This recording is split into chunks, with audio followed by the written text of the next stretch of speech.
Eksaktong 12 araw na lang at lalarga na ang pinakamalaking basketball event sa mundo, ang FIBA World Cup.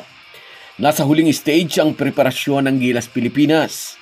Ngayon, pag-usapan natin, sino-sino sa inyong palagay ang papasok sa Final 12 roster ng ating national team? May mga nagtanong na nito kay Chot Reyes at heto ang sabi niya sa spin.ph. Sa kasalukuyan ay heto raw ang kanilang team na kinapapalooban ng 15 players. Ayaw pa niyang sagutin ng direkta kung sino ang papasok sa Final 12. Pang-16 na player nila si Scottie Thompson na na-injured ang kanang kamay sa kanilang European team build-up. Hindi pa tiyak kung magiging available ba si Thompson para sa national team duty. Base sa 15-man players na ngayon ay patuloy na nagsasanay sa Gilas Pilipinas, tingnan natin ang mga posibleng pumasok sa final lineup. Sigurado na ang slot ni Jordan Clarkson bilang naturalized player ng Gilas. Sa ating palagay ay papasok itong si Dwight Ramos. Nagtataglay siya ng versatile skill set. Maraming beses na rin naman siyang nasubukan bilang player ng Gilas at isa siya sa mga mainstay ng ating national team. Kahit sa bilig siya naglalaro, basta kailangan siya ng Gilas Pilipinas, ay hindi siya nagdaramot ng panahon, basta ipahihintulot lang din ng pagkakataon. Nasa listahan din ng maraming basketball fans itong si Renz Abando. Very proud ang Pangasinan native na nakonsider siya para sa national team. Na dapat lang dahil isa si Renz Abando sa ating mga local talent na gumagawa ng pangalan sa ibang bansa, partikular sa South Korea, kung saan ay naging bahagi siya ng champion team sa Korean Basketball League at sa kanilang team build-up na ipamalas din ni Abando ang kanyang husay. Hindi rin pwedeng baliwalain ang galing ng Meralco star na si Chris Newsome. Kung inyong naaalala, isa siya sa mga pinaka-steady player na naglaro sa Vietnam Sea Games na kung saan ay ibinalik ng Gilas ang gintong medalya sa ating bansa. Dito sa World Cup, isa siya sa maaasahan ng ating national team.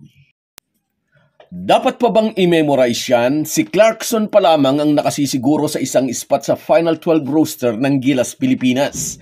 Hindi naman ito katakataka. Isa siya sa mga NBA superstars at bagamat may dugong Pinoy, hindi siya kinikilalang lokal dahil sa mga teknikalidad. Kaya siya ang ating magiging naturalized player. Posible ring isama ni Coach Chot Reyes itong sharpshooter na si RR Pugoy. Kailangan ng ating national team ang mga tirador sa labas upang kahit paano'y bumuka ang depensa ng matatangkad na kalaban. Kung magkiklik ang shooting ni Pugoy sa tournament proper, dagdag pag-asa ito para sa ating Gilas Pilipinas. Siyempre, hindi mawawala si Jamie Malonzo. Sa Ginebra man naglalaro o sa Gilas, laging hyper na hyper ang pilang forward na isang malakas na puwersa sa wings at may pamatay ding tira sa 3-point area. Isa pang Ginebra star ang posibleng hirangin ni Coach Chot Reyes. Japit Aguilar is one of the most tenured members of Gilas. Kasama siya sa 2014 and 2019 World Cup editions at marami ng pinagdaanang gyera sa international basketball stage. Magiging malaking tulong ang presence ng Ginebra center forward sa ilalim kapag sumabak na ang Gilas sa labanan. Isa rin sa tiyak ng pasok sa Final 12 ay ang PBA 6-time MVP na si Junmar Fajardo. During their European training camp, nakita ni Coach Tim Cone kung paano dominahin ni Junmar ang mga higanting players sa Europe. Isa si Fajardo sa aasahan ng Gilas na tatao sa ilalim upang bigyan ng magandang laban ng mga bigs ng Dominican Republic, Angola at Italy. Another big revelation for Gilas ay itong si AJ Edu. Nagpakita ng lakas si Edu sa kanilang China trip kung saan ay sumali sila sa isang pocket tournament. If he plays the number 4 position, magiging malaking tulong siya kina Junmar Fajardo at kay Soto. Si Ariel Jan Edu ang makabagong type of big man in basketball. May tira siya sa labas tulad ng mga sumisikat na bigs sa ibang bansa. Ang isa pang dapat mapabilang sa Final 12 ay itong si kay Soto. Although naging kontrobersyal si Soto dahil sa di nito pagpaparticipate sa Gilas practice, di umano'y may dinaramdam na back injury, Sa aking palagay ay dapat siyang mapasama sa Final 12. Marami nga lang ang nainis kay Soto dahil sobrang nagpa-importante. Kung makapag-present siya ng MRI results saying na he's 100% healthy, dapat siyang makatandem ni Jordan Clarkson, Junmar Fajardo at Japit Aguilar. Dapat masantabi muna ang mga personal na iringan. At yan lang muna. Hanggang sa muli.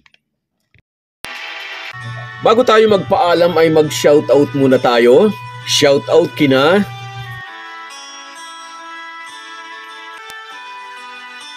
Josie Casilaw,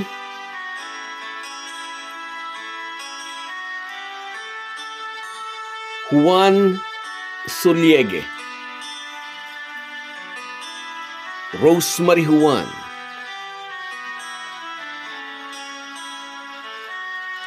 Kats Aquino Dukusin, at si Dodds Sambilyo. Salamat sa suporta. Lahat po tayo ay may kanya-kanyang pinagkakabisihan, pero bigyan din po natin ng panahon ang espiritual na pangangailangan ng ating puso. Mag-ukol din po tayo ng panahon sa salita ng Diyos. Isang paalala po mula sa inyong Halo-Halo Sports Republic. Salamat po.